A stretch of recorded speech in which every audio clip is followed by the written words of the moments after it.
Justiça pela orelha! Justiça! Justiça pela orelha! A cabeça dele estava arrebentada por dentro. É isso que o veterinário que trabalhou no caso da Orelha falou sobre ele.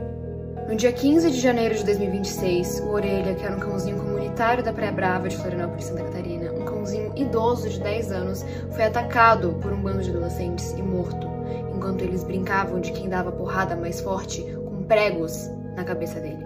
Depois de ser agredido na praia a pauladas por 4 adolescentes de classe alta em Florianópolis. E o nome de cada um deles. Eu não posso colocar a foto deles aqui porque eles são menores de idade, mas eu posso colocar um nome sim e deixar claro que eu nunca mais vou esquecer do rosto de cada um e eu nunca mais vou esquecer do nome de cada um. O que vocês puderem compartilhar sobre a Orelha, não precisa ser esse vídeo, mas o que vocês puderem compartilhar, compartilhem. Não deixem esse assunto morrer, vamos fazer isso chegar nas grandes mídias e vamos fazer com que a Orelha tenha a justiça que